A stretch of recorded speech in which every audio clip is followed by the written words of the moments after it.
Hello and welcome to the ISRK podcast. I'm your host, Kumar Vikrant.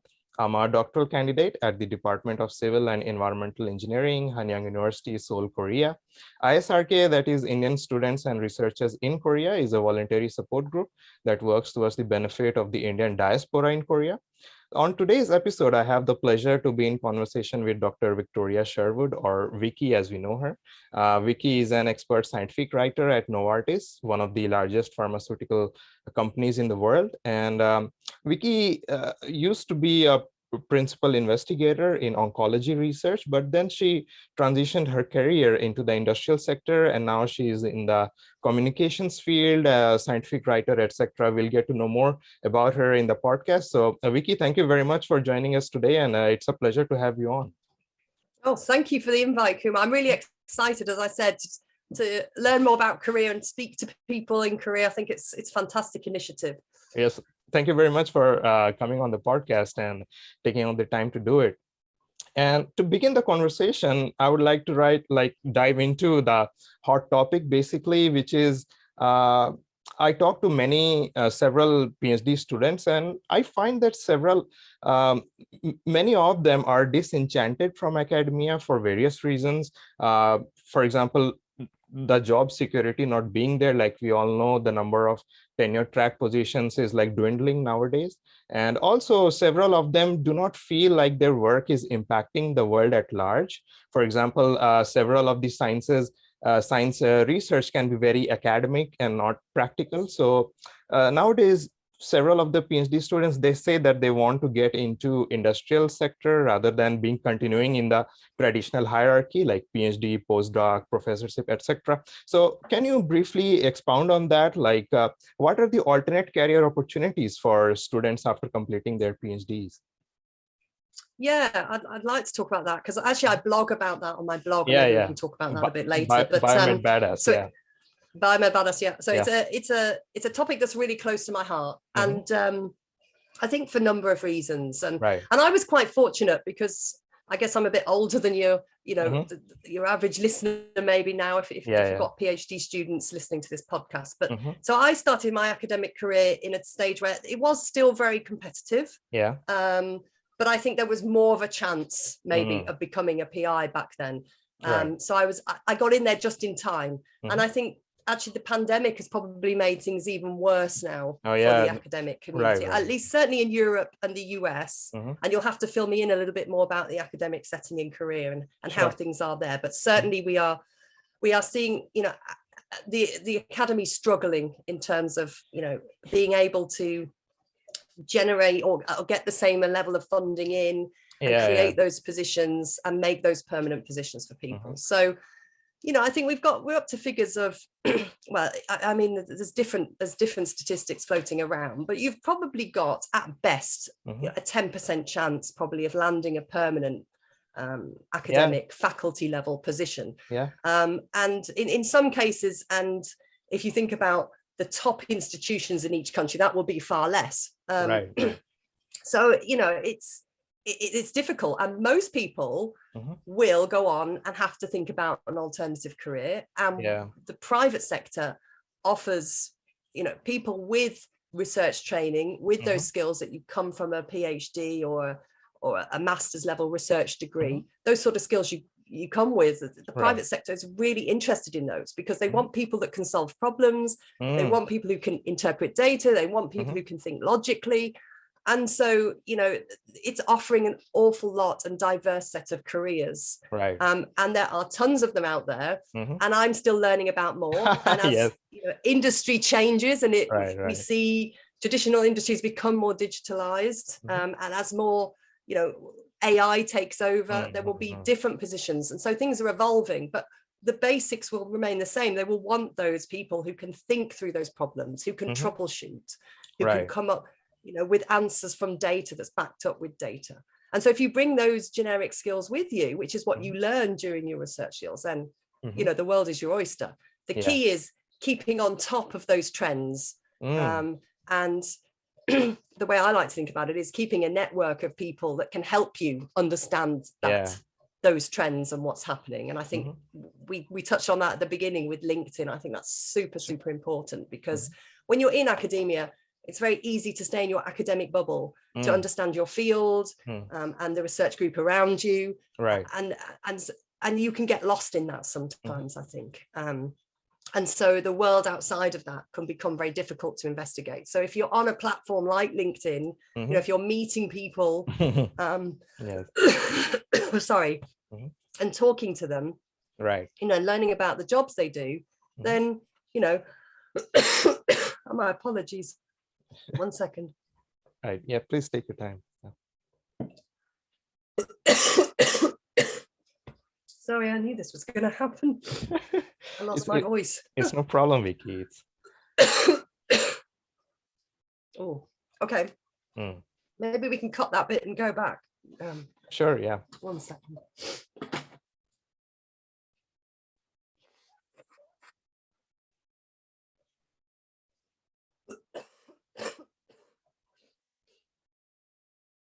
Right. Okay. Have a drink of water. Yeah.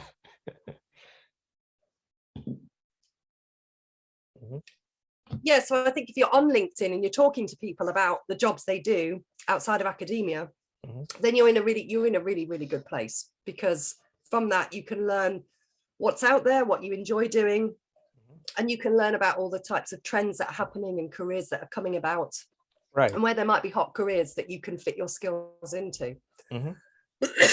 Yeah, nowadays LinkedIn has become a huge tool. Like, even we got to know each other through LinkedIn. Like, I saw your profile through LinkedIn and we connected through it. So I think in the modern age, with the, like you said, like the advent of technology, networking, etc., I think LinkedIn has become such a indispensable part of our lives now, and particularly for the careers and job search and connecting, etc. Yeah.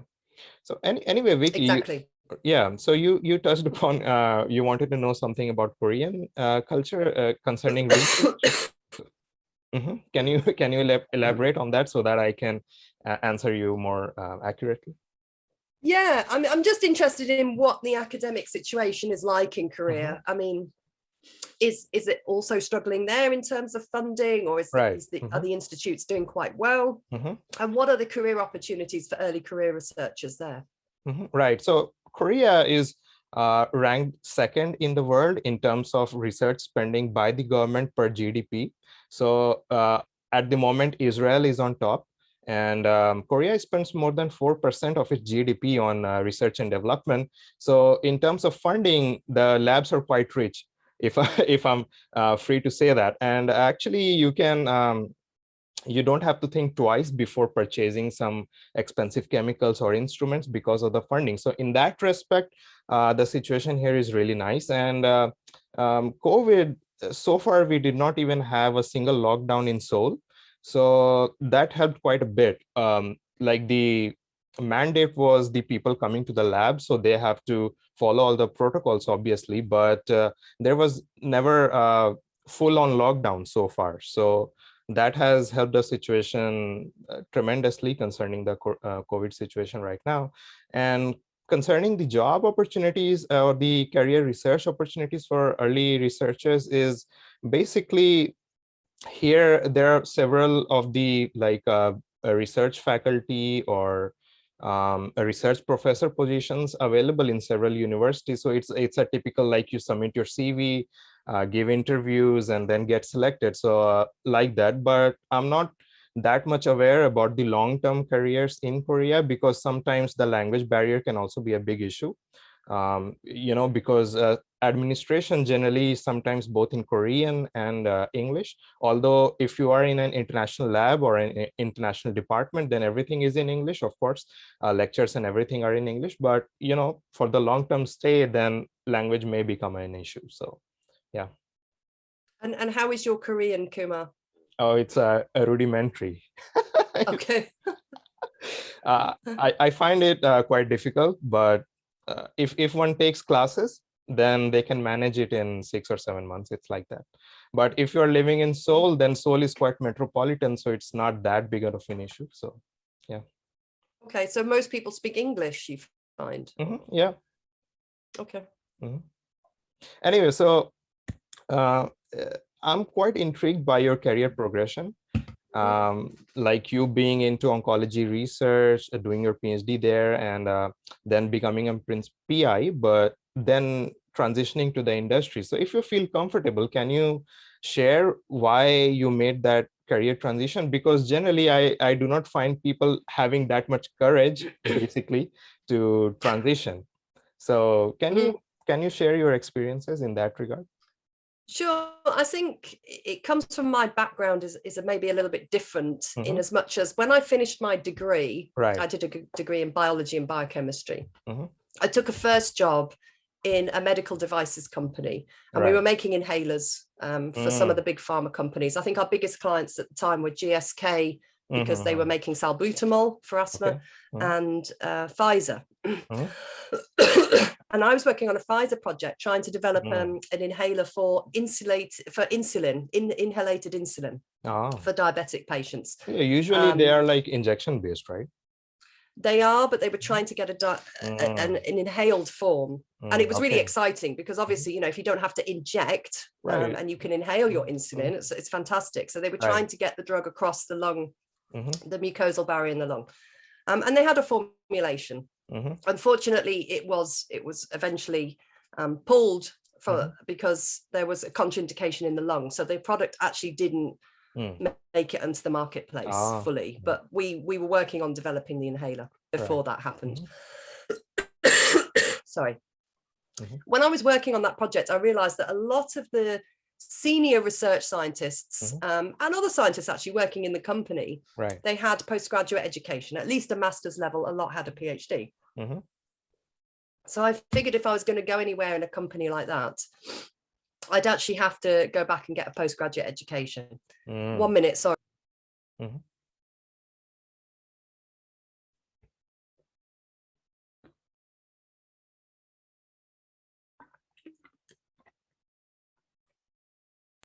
Sorry, this is not good for your podcast. I apologize. It's no Maybe problem, should have Vicky, rearranged another day. I don't know. Anyway, so yeah, I decided I was going to have to go back and get a postgraduate education. So that's what I did. I went and did a PhD in the University of Nottingham, which is right in the middle of England.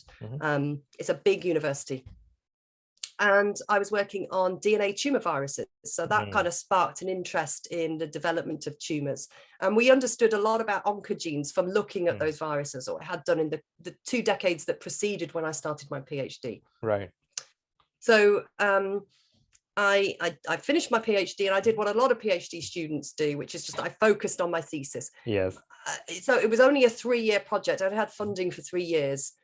So the first 2 years, things didn't go particularly well. Managed to turn it around. At the 18-month part, I thought I'm going to have to get a grip and really, you know, start generating some serious data for my thesis. And started to turn it around there, and then really generated most of the results in the last year. So it was all a bit of a scramble.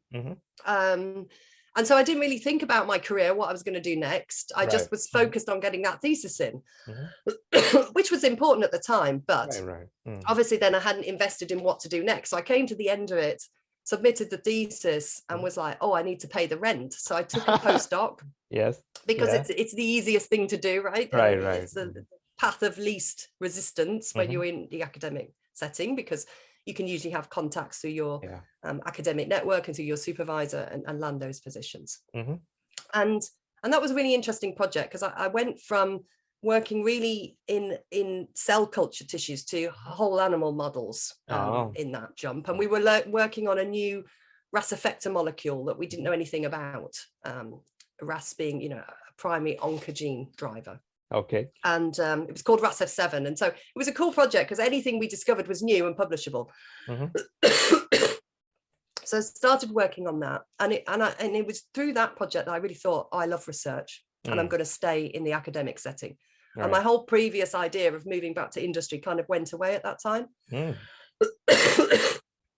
So that's what I did. Fast forward about 10 years, and I was running my own research group in the University of Dundee in Scotland. I'd done another couple of postdocs abroad, which is a great thing about being a scientist, as you know, you get to travel. You get to travel a lot, Yeah, I got to live in Sweden, in Europe, and I got to live in the US, which are probably two places that I'd never go to, or it would be difficult to go to in other career paths. So that was fantastic. Returned to the UK, set up my lab, and as I said, I ended up in Dundee in a skin cancer research group. And we were looking at melanoma, which is a very aggressive form of skin cancer, and we were trying to develop. It was very basic, but an idea of trying to develop future therapeutics. So I also had, a base. It was basic research, but I had an interest in pharma, and I had kept that interest. And it was around that time that I started to get a bit disenfranchised with the academic system. I started to think back to that time that I'd spent at the medical devices company a decade or more before. And I started to think, well, actually it was nearly 2 decades. And I started to think, I remembered back to how abundant that environment was in terms of if you wanted to do things. And you were saying in Seoul, you've got that fantastic facilities that you can go off and order things. In the UK, we have quite a competitive academic environment for the fundings and other for fundings. And while I'd say I was probably in one of the top 10% of research institutes in the UK, it was still very fierce, even being in that top tier. I see. Or closer to. So it was, and I started to see very senior professors who previously had managed to get funding in quite easily, starting to struggle in this environment. And I just thought to myself, I don't see this getting any better. I don't see suddenly where the mandate is going to change and the system is going to be flooded with cash. I think this is going to be a struggle. And do I want this struggle up until retirement? I'm only halfway through my working life. It's quite a struggle, I understand. And then I started to think, well, maybe, in that private sector might be a better place for me then. Maybe I will be able to get more done. And so I started to explore that. It was very much a hypothesis at that point. It was about 2 years out before I actually made the transition. And I did what we were talking about at the beginning. I got into LinkedIn and I talked to people in pharma. And I spoke to people working in all areas, from commercial, in sales, to people working on patents, to people working in communications, but various different types of communications, not necessarily the type I do now. Lab bench scientists, very preclinical and clinical research scientists. And it just serendipitously, one day I spoke to a medical writer who was working in medical communications. Medical writer is a very broad term, by the way. It means different things in the pharma industry. So this specific writer was working on medical communications, and she was explaining what she did, and and basically what she was telling me was that all the things that I really enjoyed about being a research scientist, which was writing papers, getting PowerPoint slides ready for presentations, and going to congresses and talking about research. She was doing that as a living in the pharma industry and, making a very lucrative, stable career out of this. And a light bulb went off in my head, because I was like, you can actually get paid to do that. You can actually get paid to communicate the science. That's really exciting. And so I started to explore that a bit more. I spoke to other people who were doing a similar job. She put me in contact. And then it started to cement in my mind that this might actually be something I'd be serious about thinking of doing and trying. And fast forward a few years and I made the transition. I focused in on about 5 companies that I was interested in getting some training in. I used my cancer research experience to leverage as a therapeutic area of expertise to get into the communications industry. And actually, I've always pretty much predominantly worked in oncology since leaving.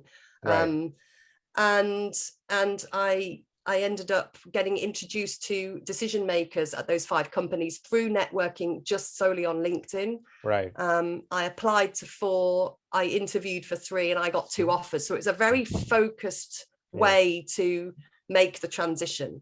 I didn't rely on job boards. I didn't do that kind of shotgun approach of applying to everything. I got very focused on what I wanted, and then focused on how to get there. It was like a two-step process, if you see what I mean.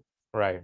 So how did that transition feel when you entered industrial jobs scenario from the academic area? How was that transition, and how do these work environments differ? Because usually, most of the times I get the opportunity to talk to people in academia and very less people from the industrial side. So I want to know, is there any, I guess there must be, because the work environment must be quite different. So how does that difference seem to you?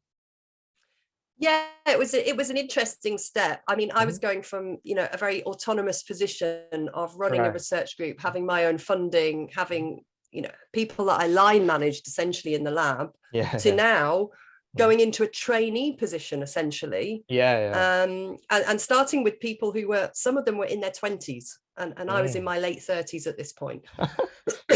I'm feeling like I had a lot of it, a lot of experience, but I still had to learn. I had to be humble enough to know that there was a whole area of this I had to learn. And yes, I had a lot of therapeutic experience.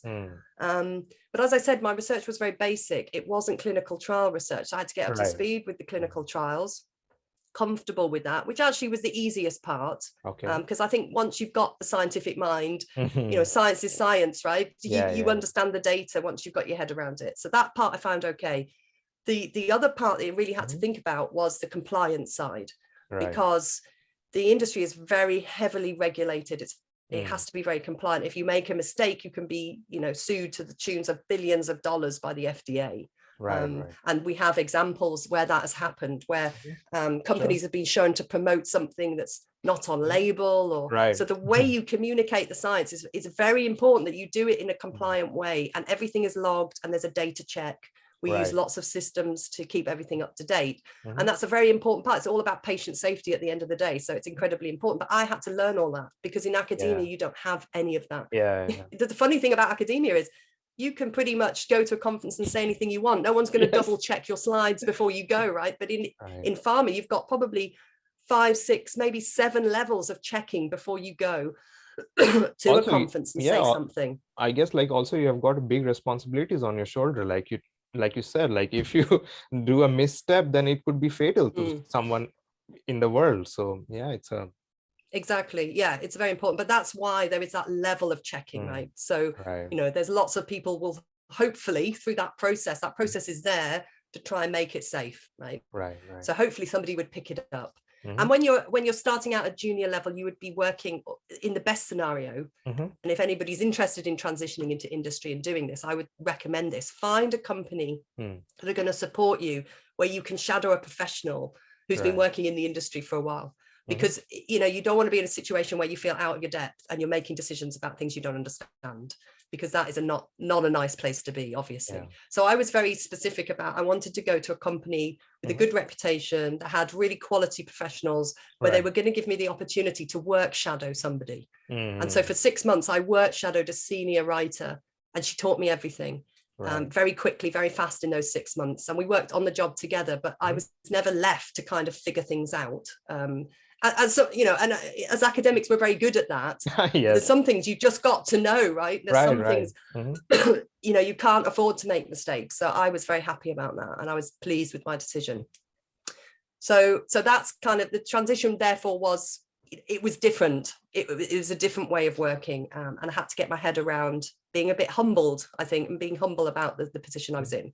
But what I would say is, in the almost 5 years, 4.5 years since I made that transition, my career has really progressed very quickly. And I think anybody coming from academia with a PhD, with that research background, those skills will set you in such good stead in pharma. You bring, like I said at the beginning, you bring skills that they really want, and you will find that your career will progress quickly, particularly if you're very specific about where you want to go. And you make sure you're learning from the best people in the industry you can, then you will be on a great trajectory, because you bring those basic skills that will just let you fly. Thank you very much for sharing that, a very elaborate explanation. And also, I think during your PhD, of course, you learn about handling data and other stuff, like you said, about science and research. But also, I think communication plays a big role during your PhD, because you have to convey your results in papers, in presentation, etc. So I think like when such people go into the industrial side, they have an advantage in, like, you already have lots of training. Of course, you have to train for the particular stuff you're going to do there, but you already have lots of basics done. So if someone applies that knowledge or experience right in the right positions, then I think they can progress rather smoothly. Yeah. Yeah, I agree. Absolutely. Right. And how important do you think is mentorship? Like you said, like you work together with experienced people in the industrial sector to learn more. So how important is mentorship in our life? And do like really devoted mentors can bring out the best in us? What do you think? Yeah, I think mentorship is incredibly important. Right. And even, I mean, there's different types of mentors, right? There's those that are going to teach you the day in, day out skills that you need to do the job. Then there's going to be some, maybe the same person, maybe a different person who you can bounce ideas off, think about things. Right. And you might find that you've got multiple mentors, right, that you can do different, you can interact with in different ways and get different things from. And then there's others that are almost like a support group, which bring the best out in you, right? When things are going bad, they're like, come on, it's not that bad, you did this before, you can do it again. Those types of people, almost like a support group, right? And we have them in a social capacity, we have them in a professional capacity, and we all need that support and network group. Is incredibly important. Eventually we become mentors to others, so those experiences help us grow. Yes. Yeah, and that's the best relationship you can have with a mentor, where you can also reciprocate the support and help. And I've had people that interestingly, when I made the transition into the industry first off, who helped me make that first step. I'm still in contact with them, and I was speaking to a lady the other week that helped me make that initial transition, and was able to offer her support and advice on things. So there's no reason why it can't be reciprocated years later on. So you should always try and keep those kind of relationships going. What I would say is, and actually it's interesting because I was talking on a podcast, the Papa PhD podcast, which is really good for anybody thinking about alternative careers outside of academia, actually. Yeah, I watched that interview. Oh, okay. So I was talking to the host, David, and we spoke about not necessarily just mentor, but actually having a sponsor. Like somebody who will support you in your career development. And this is true in academia and outside of academia as well. But when decisions are made, somebody who's there, who's going to say your name, for an opportunity or something. And I think that is an incredibly valuable person to have, or to find, to seek out in whatever career you're in. And can be tricky to find. But sometimes you're fortunate, it's your line manager. Who has that kind of voice. Other times you've got to look elsewhere, particularly if you're thinking of moving into a slightly different area wherever you are. You'd have to find those people, but those people are incredibly important to have. Those people that would speak for you when you're not there and the doors are closed, and when it counts. Champion. Exactly.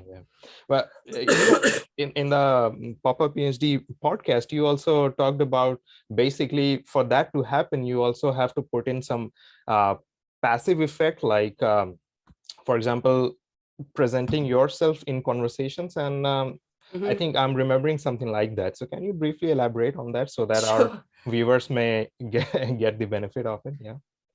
Yeah, I think this is something I've just learned over time by making lots and lots of mistakes. And it's that you can actually control the message of what people say about you. And it actually comes from you a lot of the time. So I gave an example on that. I'll give the same example now. Basically, when I was in academia and I didn't get a grant, I used to go around saying, oh, I didn't get this grant. We didn't get it again. And it's the second time we tried. Never mind the 3 other grants that I did just get, that I wasn't talking about, but I was talking about this one that, we can't do that project and da-da-da. And then I realized people were saying things like, oh, Vicky, did you hear she didn't get that grant again? Yeah. So I was reinforcing this negative message over and over and over. And what I've learned is it's quite important to try to avoid doing that. It's okay to have somebody to, particularly outside the work environment, that you can go to and say, oh, I've had a terrible day, this has happened. That's okay, I think. That's okay. But be selective about who you're talking to about these things, because, those messages echo, right? They get echoed and they keep going, and then you get a reputation for somebody, as somebody say, who can't get grant funding or struggling. And maybe that's not the best place to be, held within certain conversations. So I think it's important to think about that messaging. And we were talking about that on the other podcast, because David and I were discussing career progression, particularly when you get into a new industry like I did. And I knew that I wanted to develop certain skills. I wanted to, as a communications professional, I wanted to work on a set of projects that would strengthen my CV, for example. I wanted to do both publications. I wanted to do events work. I wanted to do all the things that medical writers do. So it looked like my CV was solid.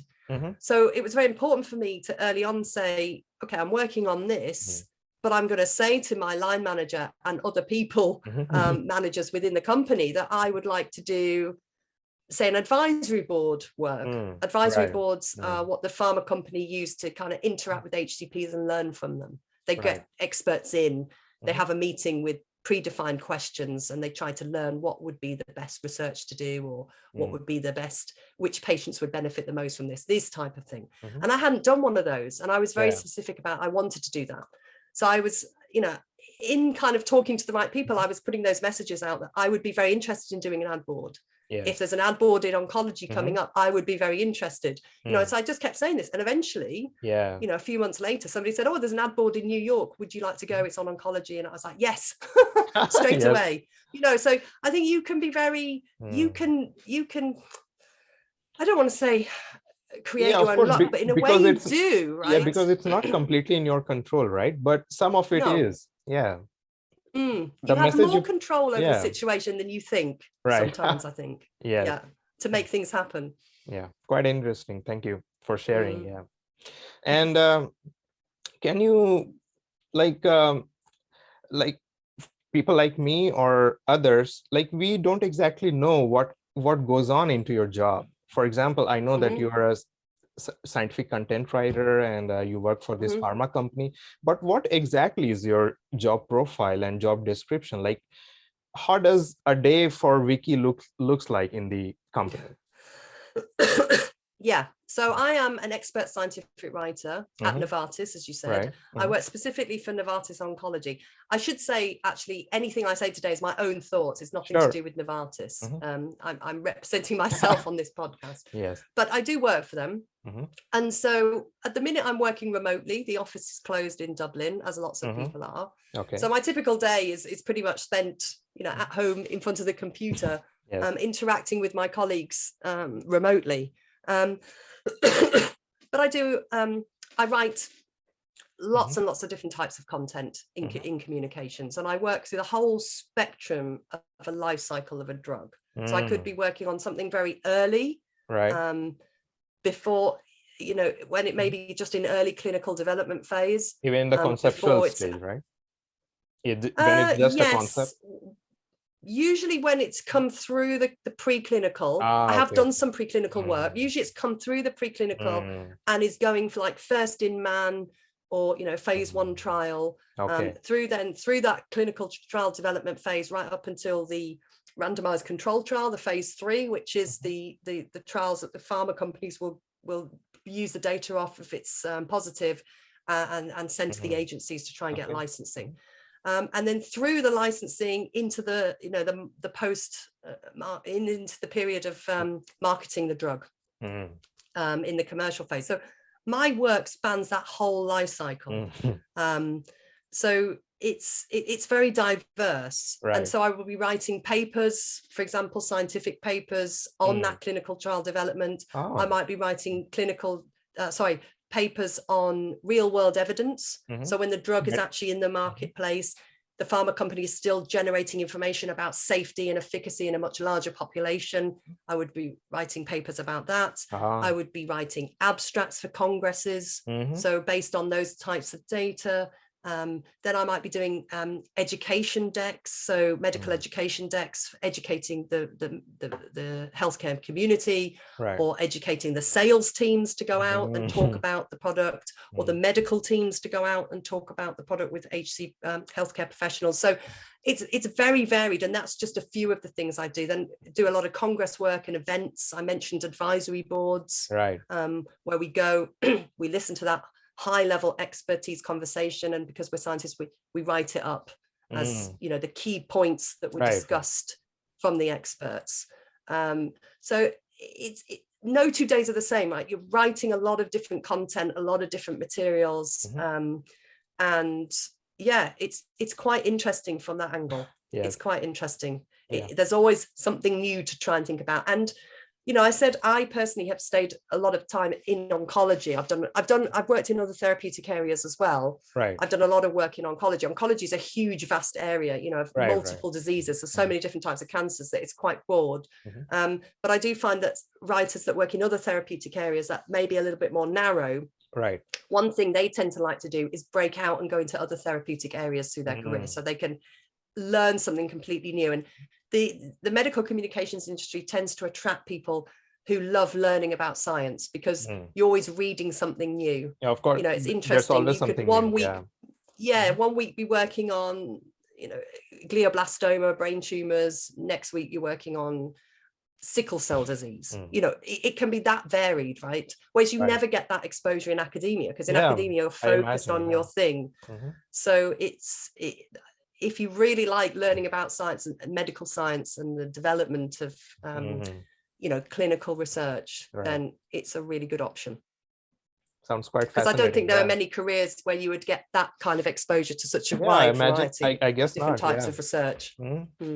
So as you said, like the topics you write reports on, work on, so they vary quite a lot, and you have had experience in oncology domain, although you said that you primarily still cover the oncology area and other associated disciplines. But so when something new, like you said, like 1 week you're working on something, the other week you're working on other disease or other stuff like that. So how do you manage to shift between those? Like, for your gaining that knowledge, do you read lots and lots of papers and see through data? And how does it happen? Like, what background work do you do to prepare yourself to delve into that? You've got to get up to speed fast, I would say, because the projects are moving on and they need your support. So what I tend to do is I might collect a few review articles, high level, just so I can get a grasp of the therapeutic landscape of what's going on in that disease and where we're at and where the gaps are and the challenges. And then I try to understand where this project fits within those gaps of our current knowledge, and why I try to think why the pharma company is thinking about doing this, right? What do they want to achieve?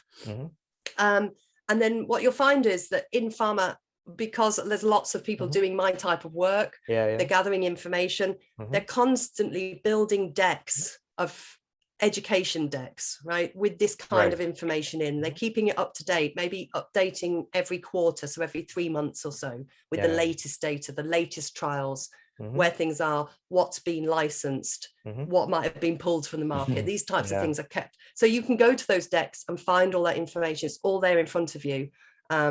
So it's very easy to get up to speed inside the pharma industry with a developing therapeutic area. I imagine it must be like quite a high pace, right? Like, because things change in your area quite frequently. Like 1 week, one thing, the next week, other things. So like we're seeing with this COVID, right? Every day almost we see new things happening. So it must be a very high pace. And yeah, it is high paced, but I think that's the exciting part of it, actually. Because in academia, while I was working in melanoma, and there was a lot of developments there, but it was, you're more working in isolation. It was very difficult to get that big, wide picture, because I didn't have the support network of, a whole pharma company gathering information. So it's quite interesting to have that kind of detailed, up-to-date information at your fingertips. Right, because academia can be like a few labs are in one bubble, other labs are in other bubbles. So many times it's like that in academia. And if you want to understand those bubbles, you've really got to go away and use your research skills to find it, right? Right, and it's very time consuming. Whereas it's all in front of you in pharma a lot of the time.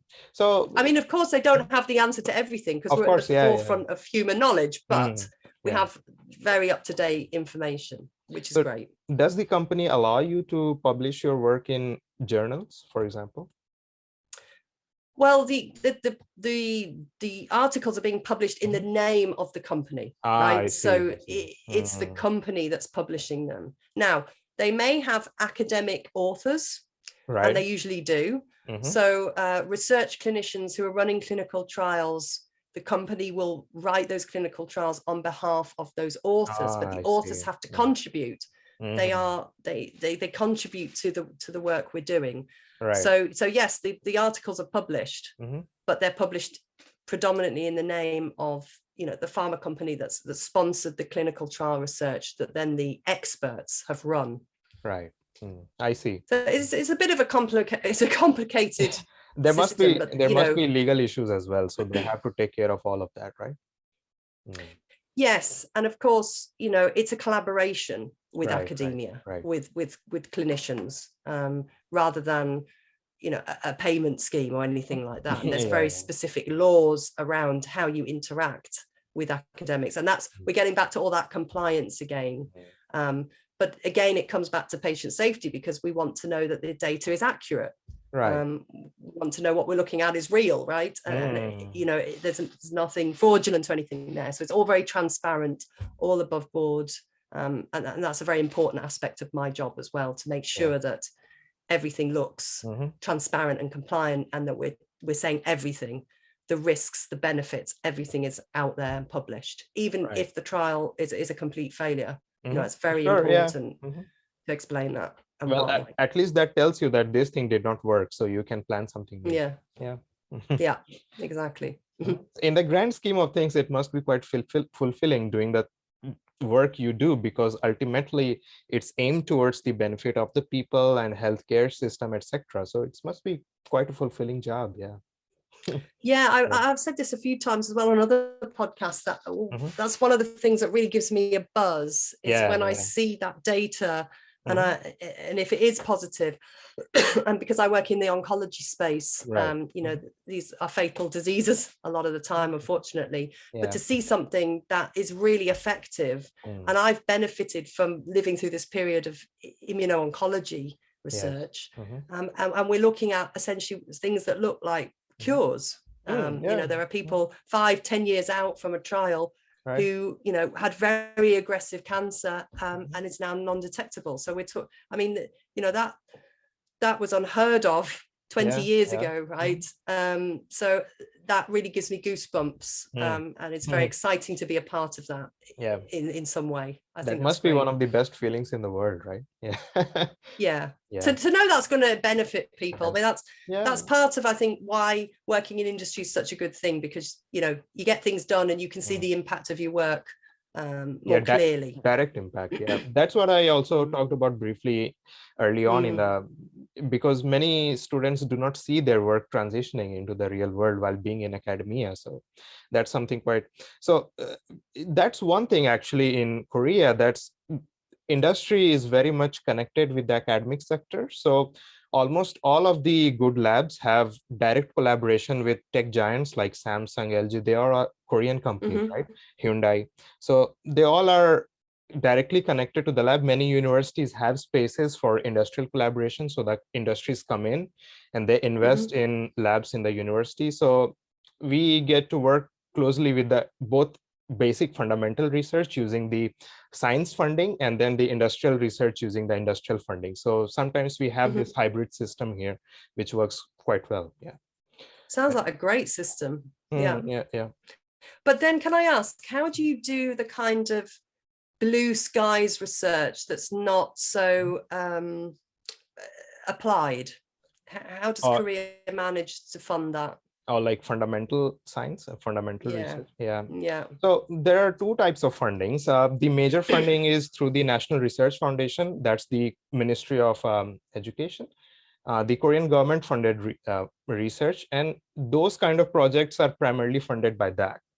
So the government is or the funding body of the government is focused on those kind of research as well. And there is another a research fund that is used for applying that into the practical domain. But so there is a differentiation between the kind of fundings you get, and primarily from the private sector is obviously, of course, the application-based research. So some labs have only that kind of research, like they only do applied research.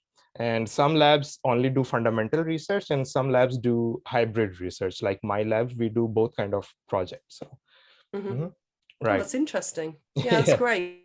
If you can strike that balance, I think it's the perfect situation. Yeah. Yeah. And for example, we work in the air quality sector. So many times the companies like Samsung and others come to us for testing their materials which they have made, or the materials which we are making. So we then try to transition that in an upscaled filter, like an indoor air purifier, etc. So we fit our material there. And so right now we are also trying to like upscale what we found fundamentally. So that's also quite interesting in my research area. But oh, that's great. Yeah.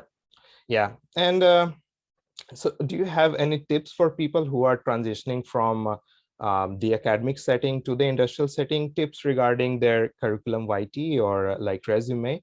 What kind of, because I think for applying for an academic job position and an industrial job position, the resume must be quite different, right? Or is it the same? Like, no, in terms of the application materials, they're fairly different. So the first tip, and we've been through it, is really to talk to people working in industry. I think that's the greatest way in. Yes. And the reason I say that is because you will talk to people who speak about things in a way that you won't have heard. And that language is very important for you to be able to incorporate into your applications and that interview, because it's what makes you sound like a credible candidate when you start talking in the way that they realize you understand the job. Yes.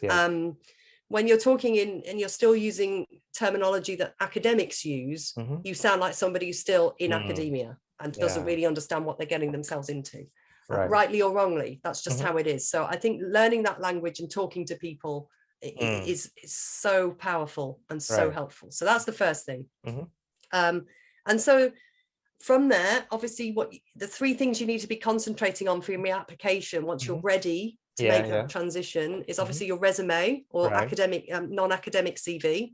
So it's a very different document to your academic CV. You won't have your publications on it. There's no need to have referees. You need to be highlighting your skills, the transferable skills that you're bringing, and highlight how they will help you do the job that they're offering.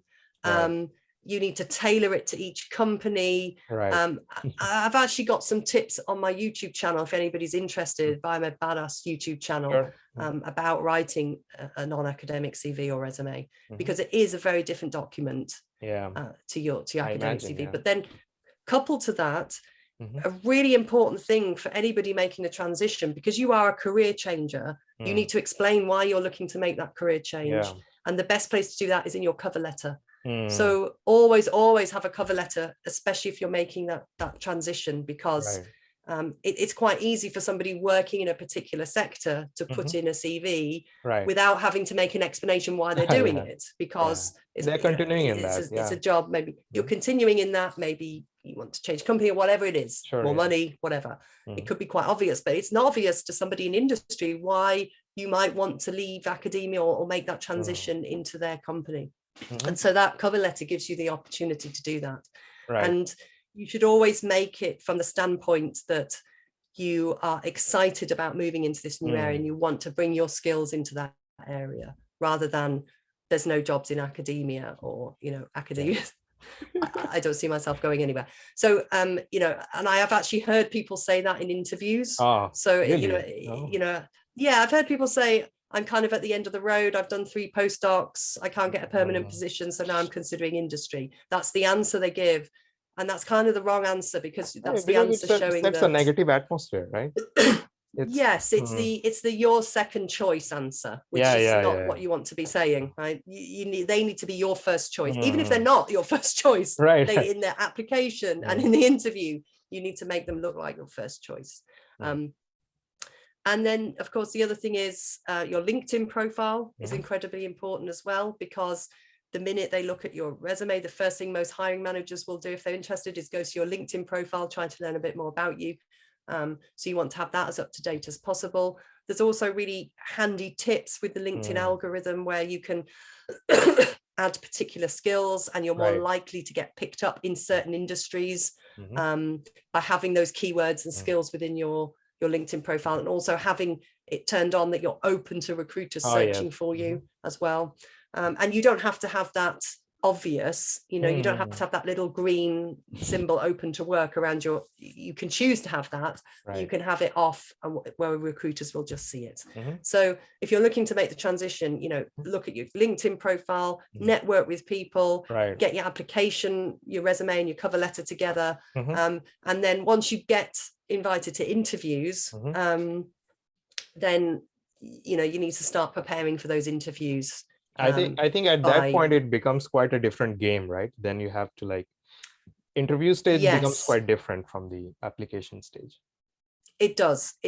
But the hiring processes tend to be slightly different to academia, in as much as academia, you would go and meet the supervisor, the PI, maybe meet the team, maybe meet the lab group, and go to visit the campus.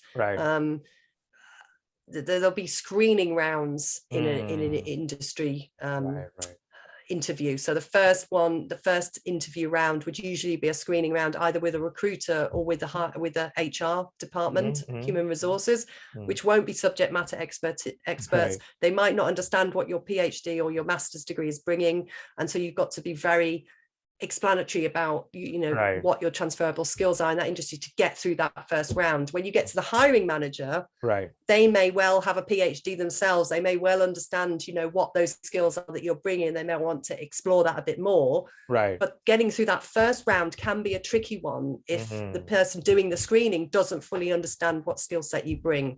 So that's quite an important hurdle to overcome as well. Yeah, I think nowadays HR plays a much greater role, I think, in corporate setting, right? It's doing a lot of screening to help out the hiring managers. Especially at large companies, and especially for advertised positions, which I think I touched on very briefly at the beginning. If you're on job boards looking at jobs, those job boards are candidate magnets. That's where everybody's looking, and there'll be people there who have done that exact job before for a different company, and as somebody coming out of academia, you're going head to head against those people. It's very easy for a company just to say it's lower risk for me to go with the person that's done it before. I mean, they might not be the better option, but it's very easy for them to say, I know they can do the job, so I'm going for them. So when you're relying on job boards alone to try and generate, the transition or look for interviews, you're setting yourself in a more difficult position as a career changer, somebody transitioning out of academia. Yeah. So nice tips and nice discussion. I really enjoyed that. Yeah. So we have been talking about lots of serious stuff, and I think we have covered most of the things I was interested in knowing. So thank you very much for that. Despite your cold, you have been I'm so sorry. You're going to have a bit of editing to do with my coughing. No, it's no problem. It's more organic, so it's fine. Okay. And anyway, so we have been talking for an hour, and so I wanted to know, how important is it to have hobbies and interests beyond your immediate work in life, so as to avoid burnouts and stuff like that? So how important is that, and what do you do in your spare time, if you have any at the moment? Yeah, I think that's incredibly important. And it's almost a little bit taboo, I think, in academia, isn't it? If somebody, you're not to talk about it, you're not to put it on your academic CV or anything like that. But I think it is important, because you've got to have something more than just your work. I often say your work will never make you happy. It might fulfill you in a way that it gives you a sense of responsibility and purpose and meaning, but it's not where happiness will directly derive from, because at the end of the day, it's continuous troubleshooting, it's continuous problem solving. Yes. It's difficult. That's what work is about. That's why it's called work. So you've got to have something where you derive your happiness from outside of that. I think it's an unhealthy situation if you're thinking that you can derive your happiness solely through your work, because that when it does go wrong, and it will go wrong, Yes. and there are problems, then you're going to be in the depths of despair, and that's not a healthy place to be, is it? So you've got to try and derive happiness from outside of that, and it can be anything, you know, enjoying time with friends, family. It doesn't have to be a specific hobby, or it could be a specific hobby, but somewhere where, you know, you can let go and enjoy yourself, and put your work just to one side for a while. So when I was an academic, I used to play, before I had children, I used to play soccer, football. And I did it from when I went to university. I did it all the way through until my early 30s. Then I had children and I didn't have time for it anymore. But it was such a great relief at the weekend just to not think about work for a couple of hours. Just go and exercise and have fun with people, enjoy their company. And I think everybody needs something to kind of have that release. I think that's incredibly important. It's a healthy way to be. I also think so. And and you also do surfing, right? I heard you talking about that on the other podcast, right?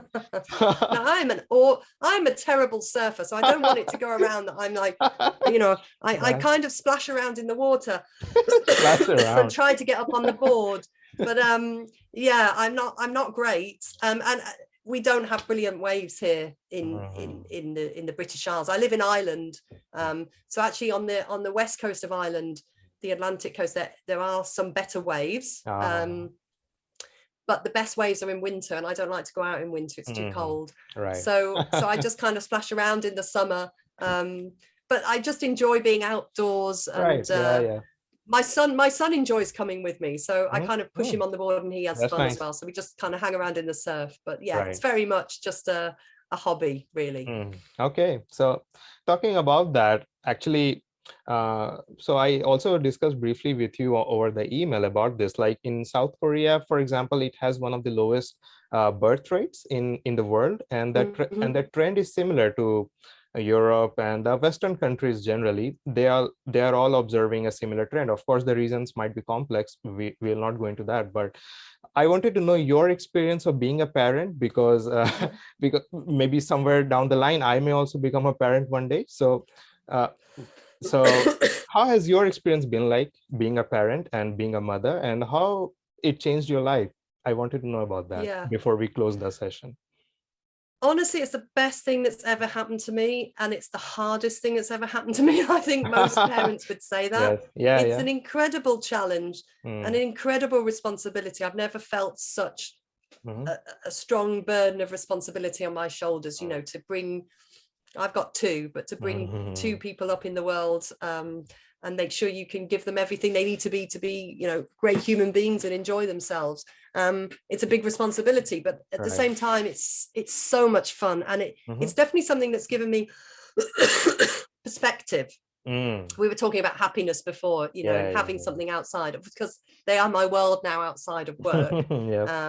And so honestly, it's been the best thing that's happened to me. I've really enjoyed motherhood so far. It's been great, but challenging, especially during a pandemic. I had my daughter's now 2.5, and so when we first went into lockdown, she was 1, and I found that incredibly isolating, because we were living in Ireland. I'm originally from England, and we couldn't travel across, so I felt very isolated from anyone. And when you have a baby, particularly, you need a support network. So that was very challenging. And I'm kind of, you know, I remember having my son before the pandemic, how many things he did when he was that age, in terms of, you know, going out and play dates and going to the park and all these sorts of fun things, and indoor play centers and all sorts of things we did.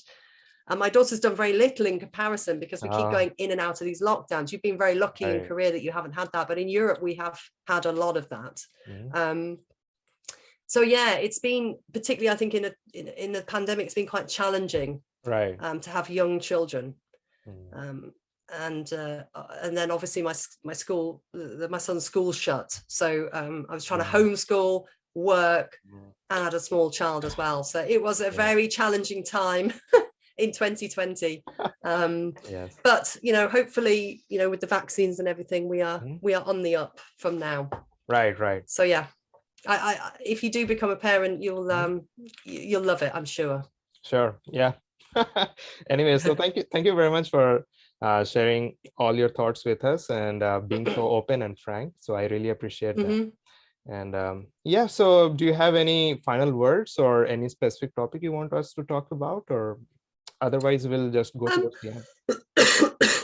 I was just going to say, if anybody does want to learn more about career transitions more generally, or breaking into pharma, or into medical communications more specifically, do check out my website, www.biomedbadass.com. Yeah. And if you hit /subscribe, you can subscribe to the newsletter that I send out regularly to people. And there's a lot more in that newsletter that I publish directly on the blog itself. So if those topics, some of them or all three of them are of interest to you, you might well find my newsletter helpful. Yeah. So do check that out. I'll link your website down to the video so people can find it. Perfect. Thank you, Kumar. Yeah. And you must be quite driven to actually write all the blogs and share with people. So that must be something that's quite meaningful for you. Yeah, I mean, it's definitely come from a place of it just being really a hobby and a sense of I wanted to give back. When I was doing that transition, I found it a very lonely place to be. I couldn't really talk to anybody in my academic I can understand network. And so I needed something like the blog. I needed just somebody talking about ideas and opportunities, and so that's where it came from, really, from that personal need back in the day when I was making the transition myself 5 or 6 years ago. I can understand perfectly. Like I said, I often find it quite difficult to find people who are in industrial research setting as compared to academia. So I can understand perfectly well what you are saying. And yet most of us in academia will end up in industry at some point. Sure, so we outnumber those in academia. So and also go ahead. Yeah. No, I was just going to say we should be easier to find. Oh yeah. Generally, because because of the academic bubble, it's often people around me are all from academia, so I have to push extra mile going on LinkedIn and other websites to find people like you. Anyways, and I also shared that Nature article with you that presented the data saying that most researchers find it more satisfying. Job satisfaction is very high in industries as compared to academia. Yeah. So that's what. Yeah, that's interesting. So that's from the recent survey by Nature. There was a lot of stuff out there. There was an earlier article where they summarized something as well, saying that in industry, yes, scientists are more satisfied with their work, but it could be because they have more job security in that situation, because they asked a question, I think, about security or where you felt your job was going. And I think in industry, people felt a lot more secure. Okay. So I wonder if it's to do with more the security rather than the actual work itself. I don't know. I need to, they've published a lot recently, so I need to go into depth and have a look at exactly what the details are. Yeah, I also need to read the previous articles before that, and I think the reasons could be twofold. Like, of course, the job security might be the primary one, but also the other one could be the seeing your direct application of your work. So that could also be quite satisfying. Yeah. So Vicky, thank you very much for your time, and taking out your valuable time to talk with me, and it was quite educating, frankly, talking with you. So yeah, thank you very much for that. You're welcome. Thank you, Kumar, for the invitation. I've enjoyed chatting with you today. It's been great. Yeah. So hopefully we stay in touch, and somewhere down the line, I can get you again on the podcast somewhere down the line. Sure. That'd be nice. Yeah. Yes. Okay. Thank you very much, Vicky. Have a great day. Yes. Thanks a lot. Bye. Thank you. Bye.